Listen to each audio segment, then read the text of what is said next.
What is your full name? My full name is Nicola Clara Desiree Jürgensen Jakobsen, which is actually pretty weird for a German, but I have 3 surnames and I have 2 last names because I am married and I decided to take also the name of my husband. Where are you from? I am from Hamburg, originally, which is a town in northern Germany, most beautiful town in the world, actually. And but I was born in Bangkok, so my parents used to work there for a couple of years, and I was born there, and also was my sister. So I had 2 passports until the age of 18, and then I had to give 1 back. And apparently, the German passport makes more sense for me. Interesting. How did you come to the clarinet? I started the clarinet merely out of coincidence because my parents loved music, but they were not professionals. And we had a piano in the house, and so from the age of 4, I would, from this perspective, start to play the piano, and then they looked for a teacher for me. I started piano lessons when I was 5 years old. And I mean, I never practiced, basically, but I loved music, and I was also trying composing little things and little stuff. But as a pianist, until you're really good, you're always alone. And so once I was 9 or 10 years old, a family friend said, well, if she learns a second instrument to play with others in an orchestra, clarinet would be nice. And my parents were like, yeah, clarinet, okay, let's get her a clarinet teacher. So it was total coincidence, and strangely enough, I find that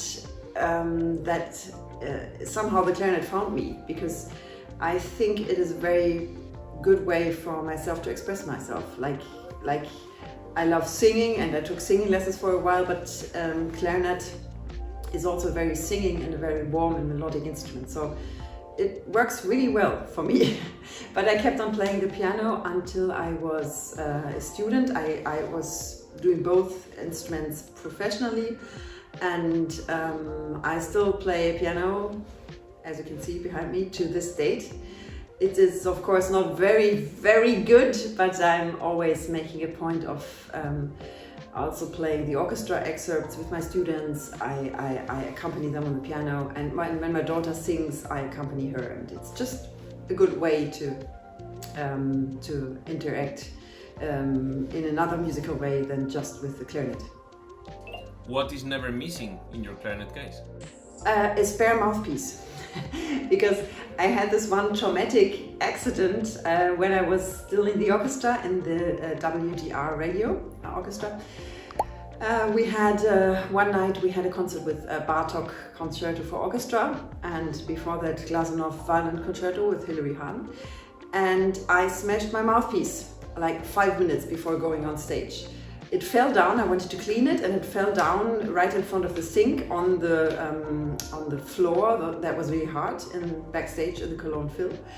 And like a piece, like a nail the size of my little nail, just broke out of it. And I was panicking so much, and I didn't have a second mouthpiece at that time. So I had to go to the woodwind's dressing room and say like, help, colleagues. And somebody got a key, opened a locker of one of my other colleagues who wasn't playing that night. And I opened the locker and took out any mouthpiece, and I took any reed and went out and played Concerto for Orchestra. And that was, it kind of worked. I never listened to the recording afterwards, but it was so traumatic that I always have at least one spare mouthpiece with me. And I also recommend that to my students, because we have like cases with reeds. We have 20 or 40 reeds on us, but if we don't have a second mouthpiece, we cannot go on stage. Okay, any advice that someone gave you and changed your life? I think it is not just one piece of advice that shapes you as a person and as an artist. And it is never just one line I can remember that I think changed my life. But there are a couple lines that I still have in my head from my first real clarinet teacher, Hans Deinzer, who used to be an amazing personality, an amazing artist, and of course a great teacher who has seen many famous people, or has seen many clarinet players to fame, such as Sabine Meyer, Wolfgang Meyer, Rainer Wehle, Martin Spangenberg, Johannes Peitz, Martin Fröst, all those. And he used to say something that I cherish still very much, and that I sometimes say to my students, or also think of when I'm going on stage myself. And he said, mit Angst kann man keine Musik machen. You cannot make music with fear. You cannot make music when you're afraid. That's the translation.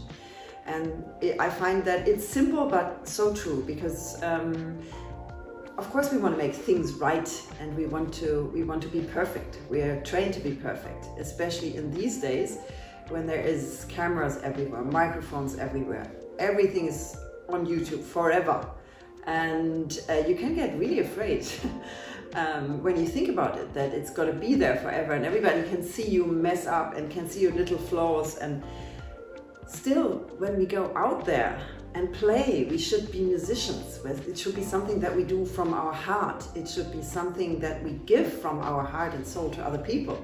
And if we're afraid, we limit ourselves. We become tense, and we are not able to give our everything. And after all, making music is going on stage and sharing emotions and connecting with the audience. So, mit Angst kann man keine Musik machen. And if you're afraid, you cannot make music, and then you don't need to go on stage, basically, because it's beside the point.